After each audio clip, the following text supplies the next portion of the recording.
ओ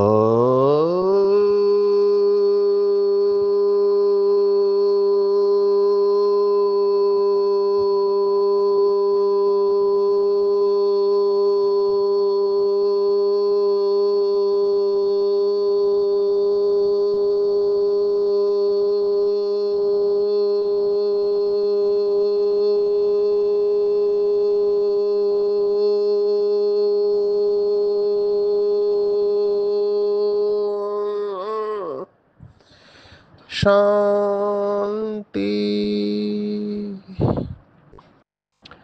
आज 16 जून 2025 भारत में सोमवार है। Today 16th June 2025 and it's Monday in Bharat. आज की मुरली का जादुई रहस्य स्वयं को प्रेरणा देने के लिए magical secrets of today's Murli for motivating the self. आज की साकार मुरली हम 3 शब्दों के ऊपर लेंगे जो बार बार आए मुरली में। पहला शब्द है पढ़ाई, दूसरा शब्द है खुशी और तीसरा शब्द है माया। बाबा ने आज माया को भी याद किया है। तो इन 3 शब्दों में पूरी मुरली आ गई है। बाबा ने बार बार प्रश्न पूछा है कि खुशी, तुम बच्चों को बहुत खुशी होनी चाहिए और किसे खुशी नहीं रहती है। स्थायी खुशी क्यों नहीं रहती है, कभी खुशी कभी गम क्यों रहता है, उसका कारण बाबा ने बताया है। वरदान भी संपूर्ण पवित्रता के ऊपर है, उसका खुशी के साथ कनेक्शन है। तो हम आज की मुरली को देखते हैं। यहाँ की सबसे अच्छी बात वो है पढ़ाई। दुनिया में एक कहावत है कि हमारे साथ कहते हैं अन्याय हुआ है। हम जीवन में आगे आना चाहते थे लेकिन लोगों ने हमको आगे आने नहीं दिया, हमारे जीवन में विघ्न डाले। तो ऐसे बहुत सारे कंप्लेंट करते हैं, कहते हैं कि यहाँ बहुत भ्रष्टाचार है, पहचान के लोगों को ही आगे दिया आने दिया जाता है। जिनकी पहचान नहीं है या जिनके पास धन नहीं है वो जीवन में आगे नहीं आ पाते हैं। यहाँ पे वो कारण चल नहीं सकता है, इम्पॉसिबल है। यहाँ अगर कोई इंटरेस्टेड है और पढ़ाई अच्छी तरह से पढ़ते हैं, हिम्मत रखते हैं, तो ऐसा हो नहीं सकता कि वो आगे आ नहीं सकते। आप गरीब हो अमीर हो, गांव में रहते हो शहर में रहते हो, भारत में हो या विदेश में रहते हो, कोई बहाना नहीं चलेगा क्योंकि ये पढ़ाई है। बाबा ने तो हमेशा कहा पढ़ाई कहाँ पर भी पढ़ सकते हैं और पढ़ाई केवल 2 ही शब्दों की है। ये भी बाबा की सुंदरता है। कठिन से कठिन पढ़ाई को भी सरल कर देते हैं। कौन से 2 शब्द, तो बाबा ने कितने मुरलियों में ये कहा हुआ है। अल्फ और बे, जैसे एबीसीडी होती है, छोटे बच्चों को शुरुआत में एबीसीडी सिखाते हैं, वो भी बाबा ने बता दिया कि पूरा नॉलेज ये एबीसीडी में आ जाता है। तो इससे सरल और कुछ हो नहीं सकता। बाबा ने अलग अलग मुरलियों में अलग अलग तरीके से बताया हुआ है कि आप और बाप ये 2 शब्दों में भराई आ जाती है। जैसे दादी कहती थी कि मैं कौन और मेरा कौन, इसमें पूरा ज्ञान आ गया। और ये 2 शब्द है गिराने वाले भी है और यही 2 शब्द ऊपर उड़ाने वाले भी है, मैं और मेरा। सिर्फ उसको यथार्थ रूप में यूज करना चाहिए। ये पढ़ाई है पूरी। मैं अगर बॉडी कॉन्शियसनेस का मैं यूज किया तो गिरेंगे और सोल कॉन्शियसनेस का मैं इस्तेमाल किया तो उड़ेंगे। मेरा अगर देह देह के संबंध पदार्थ व्यक्ति वैभव, इसमें अगर आप गए तो आप फेरे में आएंगे और वही मेरा अपने मेरा बाबा कहा तो उड़ने लगेंगे। तो इससे सरल और पढ़ाई क्या हो सकती है। लेकिन इससे सरल होते हुए भी, इतना सरल होते हुए भी कठिन लगती है। क्यों कठिन लगती है, उसका कारण आज के मुरली में दिया हुआ है। पहली पॉइंट जो बहुत बार मुरलियों में आती है कि नशा। अभी देखो, आज तारीख वैसे लौकिक में आज 13 तारीख है। मैं 13 तारीख को 16 तारीख की मुरली इसलिए रिकॉर्ड कर रहा हूँ क्योंकि इस समय मैं हैदराबाद में हूँ और कंटिन्यूस प्रोग्राम है, ट्रेनिंग है। तो बाद में टाइम नहीं मिलेगा। अभी सुबह टाइम मिला है तो रिकॉर्ड करके फिर होल डे ट्रेनिंग देना है। तो आप लोगों ने तो पहले ही देखा होगा, सुना होगा, और 4 दिन में और बहुत सारे अपडेट्स आए होंगे। तो 12 तारीख को बहुत दुखद घटना हुई, ड्रामा प्लान अनुसार रिपीट हुई, जिसमें बाबा के एक युगल, उनका भी शरीर छूटा है, जो लंदन जा रहे थे। अभी उसमें से बहुत सारे लेसन्स हमको सीखने जैसे हैं।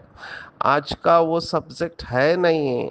मैं केवल वो एरोप्लेन के बारे में बता रहा हूँ कि एरोप्लेन हवा में क्यों जाता है, क्योंकि वो धरती का गुरुत्वाकर्षण है, उसको उससे ज़्यादा पावर वो लगाता है, और वो इंजन होते हैं, वो उसके अगेंस्ट में उड़ने को मदद करते हैं। अभी बोइंग 787 ये बहुत बड़ा एरोप्लेन होता है, लगभग 300 लोग उसमें बैठ सकते हैं। 2000 करोड़ का एरोप्लेन की कॉस्ट है, आप सोचो। तो वो क्यों गिरा, क्योंकि वो रेजिस्टेंस को ओवरकम नहीं कर पाया। उसके कारण कई सारे हो सकते हैं। अभी 16 तारीख तक क्या क्या कारण आएगा पता नहीं। अभी तो 13 तारीख है, ब्लैक बॉक्स मिला है, जो भी होगा हमको पता चलेगा। शायद आपको तब तक पता चले, मुझे नहीं पता।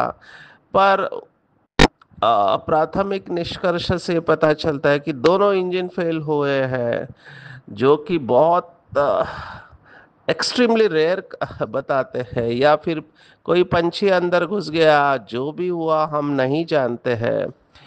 लेकिन यही है कि गुरुत्वाकर्षण को वो ओवरकम नहीं कर पाया। हमारी अभी वो प्लेन की जगह पे खुद को देखो कि हम आत्मा भी पंछी है। हमको परम धाम तक उड़ के जाने के लिए हमको ये 5 तत्वों का गुरुत्वाकर्षण को ओवरकम करना है। उससे ज्यादा ताकत हमारे अंदर होनी चाहिए। बाबा ने कितने बार मुरली में कहा कि आत्मा के पंख टूट चुके हैं। ये मन और बुद्धि, ये दो पंख है आत्मा के, ये पंख क्यों टूट गए हैं, क्योंकि उनको शक्तिशाली नहीं बनाया है ना। विकारों ने पंख को कमजोर कर दिया, तो पंछी उड़ नहीं पा रहा है, इधर ही फड़फड़ाते रहते हैं धरती पर। एक भाई ने बहुत अच्छा कहा कि कौन आठ अष्टरत्न कौन बनते हैं, 108 कौन बनते हैं, और 16,108। तो उसका ये मनन चिंतन था कि जिनकी बुद्धि सदा परम धाम में स्थित रहती है, वो अष्टरतन है, क्योंकि वो सदा साइलेंस में रहते हैं, आवाज से परे की दुनिया में रहते हैं। अभी परम धाम में रहना, इसके लिए बहुत ताकत चाहिए। बहुत भाई बहने मुझे कहते हैं कि हमारी तो बुद्धि परम धाम में रहती है। अभी परम धाम में बुद्धि रहना ये बहुत ऊंची अवस्था है। बिगर प्यूरिटी के आप उधर रह नहीं सकते, ठहर भी नहीं सकते हैं, क्योंकि वो पवित्र देश है। थोड़े समय के लिए आप जाके आ सकते हो, लेकिन लंबे समय तक परम धाम में बीज रूप अवस्था में रहना ये मासी का घर नहीं है। तो अष्टरतन है, उनकी बुद्धि निरंतर परम धाम में रहती है। वो इतना डिटैच हो चुके रहते हैं। जैसे एक मुरली में बाबा ने कहा था, चलते फिरते शरीर अलग है, आत्मा अलग है, ये चलते फिरते उन्हें स्पष्ट भासना होगी। तो ये अष्टरतन जो हमेशा परम धाम में रहते हैं। और फिर 108 कौन, तो 108 माना वो आत्माएं जो सूक्ष्म वतन में ज्यादातर रहते हैं। अभी सूक्ष्म वतन की अवस्था भी बहुत ऊंची है, डबल लाइट स्टेज है। आप माना हमेशा हल्के रहेंगे और सूक्ष्म आपका पुरुषार्थ रहेगा। अव्यक्त स्टेज पर होंगे, वो निराकारी स्टेज पर रहने वाले अष्टरतन। और अव्यक्त माना व्यक्त भाव में नहीं आने वाले, ये भी साइलेंस में रहेंगे, लेकिन इतनी प्यूरिटी नहीं है कि परम धाम में रह सके। तो परम धाम के बाद सेकंड स्टेज है फरिश्ता, वो अव्यक्त स्टेज में रहेंगे। माना इन्हें भी आवाज में आना अच्छा नहीं लगेगा, लेकिन वो सूक्ष्म वतन तक ही पहुंच पाएंगे। और फिर 16,108 वो होंगे मधुबन निवासी। मधुबन निवासी माना ऐसे नहीं कि मधुबन में रहने वाले। वो भाई ने कहा मधुबन शब्द के दो अर्थ है, मधु माना मधुरता और बन माना वैराग्य। तो जिनके अंदर वैराग्य होगा और मधुरता होगी और जो पवित्र जीवन जी रहे हैं, वो 16,108 वो इस धरती पर होंगे। वो ज्यादा अव्यक्त अवस्था में नहीं रह पाएंगे, न निराकारी अवस्था में।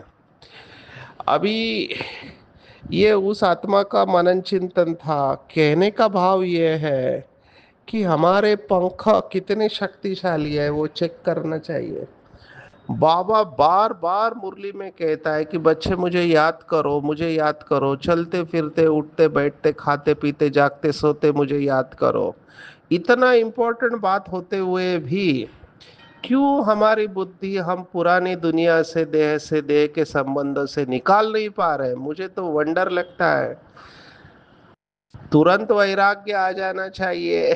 जिसकी बुद्धि स्वच्छ है, जिसके अंदर ये रियलाइजेशन है। कल संडे की मुरली रियलाइजेशन पावर और सहन शक्ति के बारे में बाबा ने बताया था। तो रियलाइज क्यों नहीं हो रहा है कि ये अंतिम जन्म है और हमने ही भगवान को बुलाया था कि हमको पतित से पावन बनाओ। जन्म जन्मांतर के पाप कर्मों का बोझा है। ये जो फ्लाइट की थ्योरी बता रहे हैं अभी कुछ लोग, ये तो कर्म सिद्धांत में आता है कि इतनी सारी आत्माएं हैं, एक साथ कैसे इनका शरीर छूटा? ये प्रश्न बहुत बार पूछा जाता है कि इन्होंने मिलके क्या ऐसा कर्म किया था। तो ये समझना चाहिए, कुछ कर्म सांघिक कर्म होते हैं। सांघिक माना संगठन में एक साथ। आप किसी पार्टी में गए हो, है ना? अभी वो उदाहरण इसका देते हैं, पार्टी में गए हो जहाँ पर आप सब ने मिलके एक साथ ऐसा कर्म किया हुआ है। आजकल ऐसी बहुत सारी पार्टियां होते रहती है। तो ये सब कर्म एक साथ जो होते हैं उनको एक साथ सजा मिलती है। कोई बस पूरी तरह से डूब जाना पानी के अंदर, अलग अलग स्थान से आए हुए, पर इन्होंने कभी ना कभी साथ में रह के कुछ ऐसे कर्म किए हैं। ऐसे स्पष्टीकरण वो देते हैं। अभी ये कितना सच है मैं नहीं जानता हूँ, पर ये सब अभी व्हाट्सएप में ये फ्लोट हो रहा है कि बेसिकली लोगों को ये प्रेरणा दे रहे हैं कि ऐसा कोई कर्म संगठन में नहीं करना है, और अगर ऐसा कुछ हो रहा है वहां से तुरंत निकल जाना चाहिए। क्योंकि आजकल ये कल्चर है पार्टी कल्चर, जिसमें बहुत सारी बातें होती रहती है जो नहीं होना चाहिए। तो संगठन में हमको अगर ऐसे दिखाई दे रहा है कि वहां पे ऐसा पाप कर्म हो रहा है तो तुरंत वहां से निकल जाना चाहिए, क्योंकि हर एक कर्म की सजा होती है। तो इतना सब हमको कर्मों की गुह्य गति पता है। बाबा बार बार मुरली में कहता है कि बच्चे ये सड़ी हुई देह है। देखो आज शब्द इस्तेमाल किया है, सड़ी हुई देह है। और सचमुच में सड़ी हुई है। एक डॉक्टर इसको अच्छी तरह से जानता है कि कितनी सड़ी हुई देह है। इस समय का जो शरीर है वो सब कीड़ों से भरा हुआ है। मैंने कुछ दिन पहले वो मैगट्स का उदाहरण दिया था। आपने एक बार वो देख लिया कि शरीर में से कैसे कीड़े निकलते हैं, आपका बुद्धि उधर जाएगा ही नहीं। देखो सन्यासियों को तो ये पता नहीं है, लेकिन सन्यासियों का तरीका बहुत अलग है। सन्यासियों को सचमुच में मानना पड़ेगा। उनके पास तो यथार्थ ज्ञान नहीं है, लेकिन किसी न किसी रूप से उनको वैराग्य आ जाता है। किसी को धोखा मिलता है, कि कोई अपने जीवन की समस्याओं से हार खा लेते हैं तो घर बार छोड़ के चले जाते हैं, लेकिन जो ज्ञान के आधार पर वैराग्य में जाते हैं और जिनकी लगन होती है, नहीं तो सोचो छोटा बच्चा है, बचपन से ही उसको वैराग्य कहाँ से आ गया? अभी तो उसने तो जीवन देखा भी नहीं है, लेकिन ये पिछले जन्म के संस्कार होते हैं जो तुरंत एक्टिवेट हो जाते हैं। मुझे तो वंडर लगता है, एक छोटी बच्ची है और उसका स्पीच बहुत वायरल हो गया। वो बोल रही है कि कोई अपना नहीं है इस दुनिया में। अब ये समझ आने में बहुत टाइम लगता है कि कोई अपना नहीं है, पर वो सीरियसली कह रही है। कुछ भी अपना नहीं है, ये शरीर भी अपना नहीं है, आंखें भी साथ छोड़ देती है, हर एक इंद्रिय आपका साथ छोड़ रहा है, ये छोटी बच्ची कह रही है। तो ये पिछले जन्म के ही संस्कार है, नहीं तो इतना दृढ़ता के साथ इतनी कम उम्र में कहना ये पॉसिबल ही नहीं है। तो ये संस्कार रहते हैं, और कई लोगों में फिर बॉडी कॉन्शियसनेस के भी संस्कार होते हैं।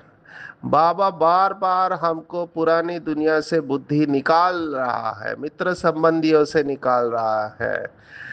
बार बार कितने बार मुरलियों में कहा है बाबा ने कि बच्चे जो कुछ भी आंखों से दिखाई देता है ये सब खत्म होने वाला है।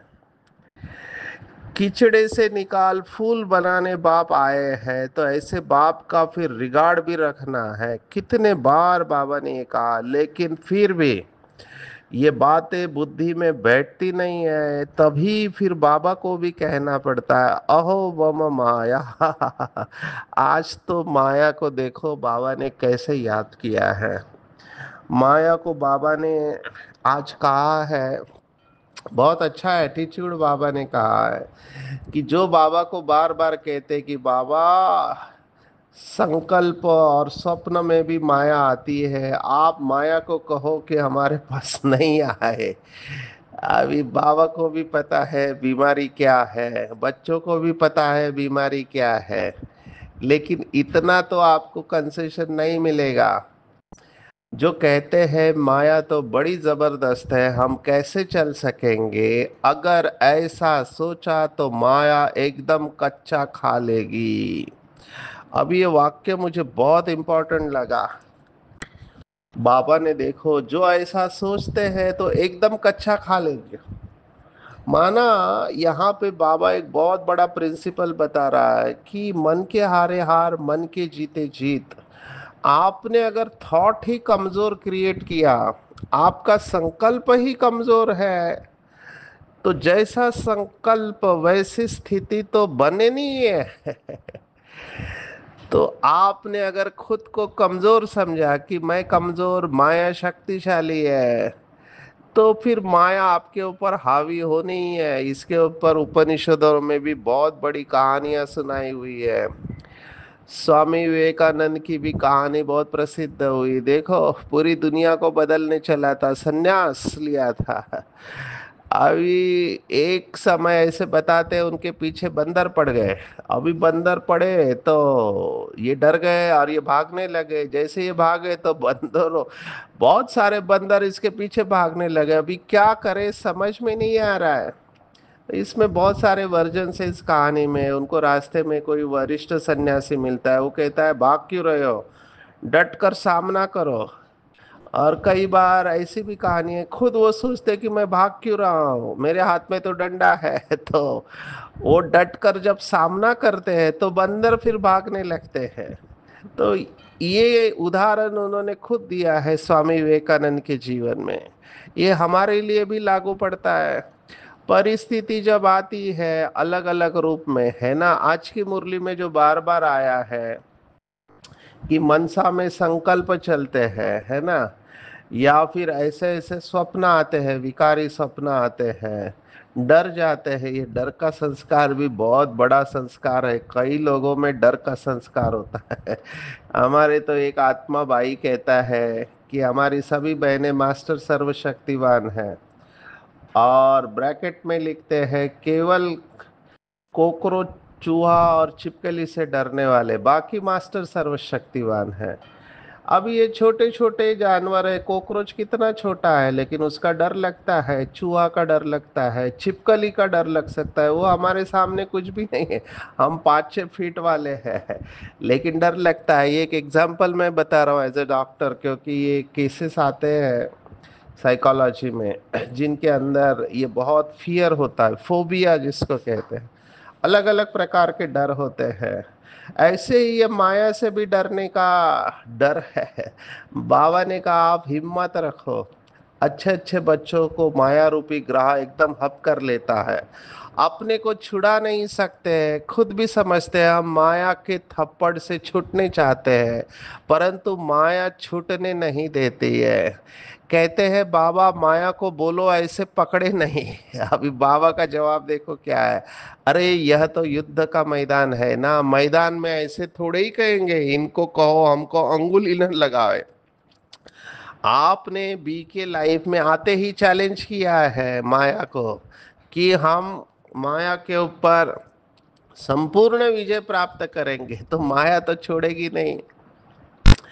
मैच में कहेंगे क्या हमको बॉल नहीं देना। अभी दूसरा उदाहरण मैच का, पहले तो वो मल्ल युद्ध का बताया कि हाथ नहीं लगाए फिर भी हम जीत जाएंगे। अभी मैच, आप क्रिकेट मैच खेलने चाहते हो और कहते हो बॉल नहीं चाहिए, ऐसे कैसे होगा। झट कह देंगे युद्ध के मैदान में आए हो तो लड़ो, तो माया खूब पछाड़ेगी। भगवान पढ़ाते कम बात है क्या। तो ये बहुत इंपॉर्टेंट बात है कि अपने आप को, अपना हिम्मत खुद बढ़ाना है, खुद बढ़ाना है। ये भगवत गीता का श्लोक है, मुझे वो श्लोक याद आया, दूसरे अध्याय का 37वां श्लोक है, 37th verse of the second chapter. हतो वा प्राप्स्यसि स्वर्गम जीत्वा वा भोक्ष्यसे महिम तस्मात् उत्तिष्ठ कौन्तेय युद्धाय कृत निश्चयः। माना उत्तिष्ठ शब्द यहाँ से उठाना चाहिए। उत्तिष्ठ माना उठकर खड़े हो जाओ। जैसे वो बॉक्सिंग में घुसा लगाते गिर जाते हैं तो वो उनका रेफरी होता है, कहते हैं खड़े हो जाओ, खड़े हो जाओ। तो वो जब खड़े हो गया तो फिर से फाइट चालू हो जाता है। अगर वो उठा नहीं तो दूसरे अपोनेंट को डिक्लेयर करते हैं कि वो जीत गया। नॉकआउट मैचेस भी होते हैं, कई सारे बॉक्सर होते हैं वो एक पंच में नॉकआउट कर देते हैं। बहुत सारे फेमस बॉक्सर हो के, यहाँ पे तो हमारी बॉक्सिंग सर्वशक्तिवान माया के साथ है। तो बाबा ने देखो आज हमको हमारी बहादुरी याद दिलाई कि बच्चे डरो मत, मैं तुम्हारे साथ हूँ। कोई भी विघ्न को हम उड़ा देंगे, ये थॉट रखना चाहिए। विघ्न तो आने ही है ड्रामा प्लान अनुसार, ये थॉट आज के मुरली का लेना चाहिए। कोई भी विघ्न को हम उड़ा देंगे, इतनी बहादुरी चाहिए। तुमने इतनी बहादुरी की है ना, जिससे वर्षा मिलता है, उनको थोड़े ही छोड़ेंगे। कोई तो अच्छी रीति ठहर गए, कोई तो फिर भागंदी हो गए, अच्छे अच्छे को माया खा गई। अजगर ने खाकर सारा हप कर लिया। गज को ग्राह ने खा लिया, पहले तो मगरमच्छ और अभी अजगर। बेसिकली माया उनको खा जाती है जो डरते हैं। तो हमको डरना नहीं है, हिम्मत रखना है, गलती नहीं करनी है। अगर कहीं बुद्धि जा रही है तो अपने आप को समझा के वहां से बुद्धि को निकालना है। कोई बात की परवाह नहीं करनी है। वॉरियर्स कभी परवाह नहीं करते, यही वो श्लोक है। वॉरियर्स युद्ध के मैदान में अगर मर गए तो भी स्वर्ग में जाएंगे, अगर जीत गए तो मोक्ष से महिम, यहाँ पर ही स्वर्ग का राज्य भाग्य प्राप्त करेंगे। तो इस श्लोक को बहुत अच्छी तरह से समझना है। हतो वा प्राप्त से स्वर्गम जीतवा वा मोक्ष से महिम। कोई भी बात की परवाह नहीं, वॉरियर्स कभी परवाह नहीं करते। कोई कहते हैं बाबा बहुत तूफान स्वप्न आदि आते हैं, यह तो सब होगा, तुम एक बाप को याद करते रहो, इन दुश्मन पर जीत पानी है। कोई समय ऐसे ऐसे स्वप्न आएंगे, न मन न चित, ऐसे ऐसे घुटके आएंगे, ये सब माया है। हम माया को जीतते हैं, आधा कल्प के लिए दुश्मन से राज्य लेते हैं। हमको कोई परवाह नहीं, बहादुर कभी भी चू चा नहीं करते, लड़ाई में खुशी से जाते हैं। तो खुशी खुशी में लड़ाई करनी है और विजय प्राप्त करना है, इसका थोड़ा स्पष्टीकरण देते हैं, अभी थोड़ा समय है। स्वप्न क्यों आते हैं ऐसे?